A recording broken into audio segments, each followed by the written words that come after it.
Most people can't stop talking about dating. Who's seeing who's getting ghosted, who's winning at love. But then there's you, or someone you know, who just doesn't play. No swiping, no small talk, no drama. And everyone asks, why aren't you dating? But what if not dating says more about your psychology than your relationship status?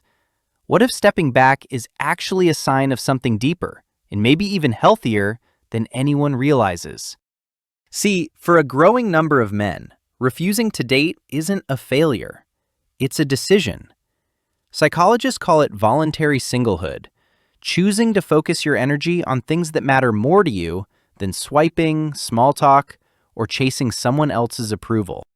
And here's what most people miss. You're not alone. According to recent research, nearly 60% of men under 30 are single, and a growing number aren't even looking for a date. Not because they're bitter, broken, or can't get a match, but because their brains, their values, or their experiences are pushing them in a different direction. This isn't a flaw, it's a pattern.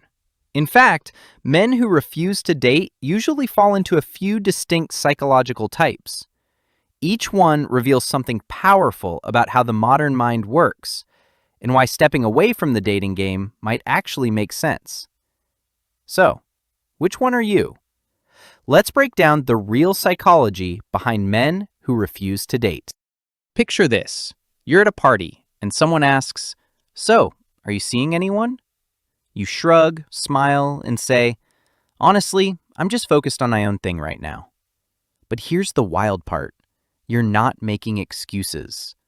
For some men, the thrill isn't in the chase, it's in the build. Progress, projects, personal goals, these are the things that light up their brain. Psychologists call this an autonomy-oriented identity. It's not about being cold or antisocial.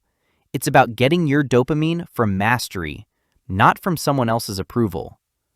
When everyone else is swiping for connection, you're building, learning, or creating. And in a world obsessed with finding your other half, choosing to be whole on your own is quietly radical. Let's flip the script. Maybe you used to try. You really did. You downloaded the apps, went on the dates, played the game. But after enough ghosting, enough maybe next times, something in you just switched off. Let's be honest. Modern dating can feel like a slot machine where the house always wins. After a while, your brain learns to protect itself. Psychologists call this self-protective withdrawal, when repeated disappointment trains you to stop expecting good things.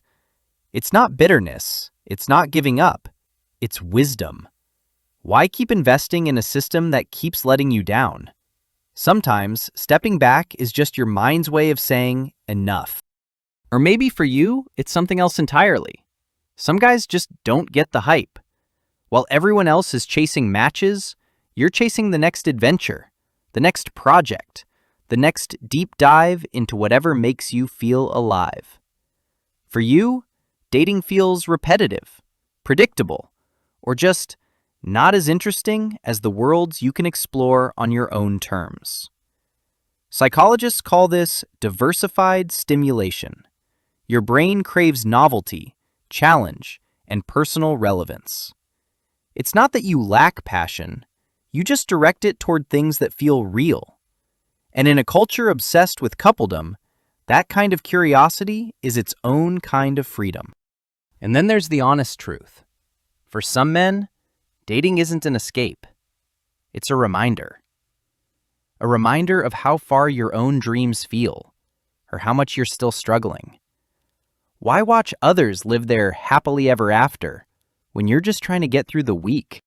This is what psychologists call intimacy avoidance, not out of immaturity, but as a form of emotional self-protection.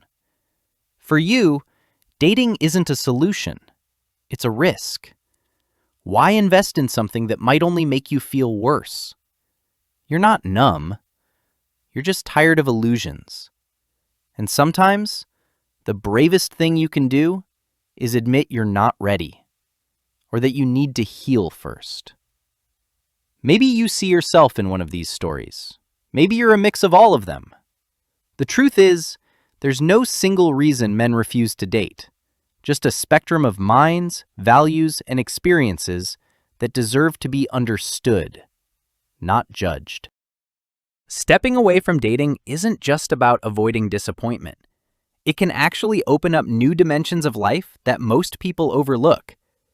For some, then, not dating means finally having the space to invest in passions, friendships, and personal growth that get crowded out by the constant search for romance. In fact, Pew Research found that among single men not looking for a relationship, the top reasons are enjoying being single and having more important priorities. It's not about loneliness or failure, it's about choosing what feels most meaningful right now. And here's something you rarely hear. Men who step back from the dating scene often report higher satisfaction in other areas of life. A recent study on social comparison and self-esteem found that people who aren't focused on dating are more likely to pour their energy into creative projects, fitness, or building deep friendships. They're not missing out on connection, they're just finding it in places that feel more authentic and less performative. There's also a mental health angle that's easy to miss. The U.S. Surgeon General's 2023 report on loneliness and social connection points out that while romantic relationships can be a source of support, they're not the only, or even the best, way to build resilience and well-being. Men who invest in community, hobbies, or close friendships often experience lower stress, better health outcomes, and a stronger sense of belonging than those who chase relationships out of obligation or fear of being alone. And here's a positive twist. A 2021 study found that people who aren't preoccupied with dating often score higher in openness to new experiences and a love of art, music, and ideas. Their brains are still seeking meaning, connection, and even transcendence. They're just finding it somewhere else. For some, the freedom to explore, create, and grow without the pressure of dating is exactly what makes life feel rich. Of course, there are moments of doubt. Society still pushes the idea that being single is a problem to be solved, not a valid way to live. But the reality is, choosing not to date can be a sign of self-awareness, not avoidance. It's a way to reclaim your energy, protect your mental health, and build a life that's rich in ways that don't show up on a dating profile. So if you've ever wondered whether you're falling behind by not dating, consider this. You might actually be ahead, crafting a life that's deeper, more intentional, and more your own than you realize. When men step away from dating, it's not just about what they're avoiding, it's about what they're gaining. Another study from the Pew Center shows that single men who aren't looking for relationships often report higher satisfaction in personal growth, creative work, and close friendships. By opting out, they're not just dodging the stress of dating apps or awkward first dates. They're reclaiming time and energy for pursuits that actually matter to them. There's a real psychological effect here. The U.S. Surgeon General's 2023 report highlights that strong social ties, romantic or not, are linked to better health and resilience. Men who invest in community, hobbies, or deep friendships often experience lower stress and a stronger sense of belonging than those who date out of obligation. So, for many men, refusing to date isn't a loss. It's a shift in focus, a chance to build a life that's deeper, more intentional, and more their own. So maybe you're not refusing to date because you're lost. You're just choosing a different kind of life. In a world obsessed with romance, sometimes the bravest thing you can do is choose yourself.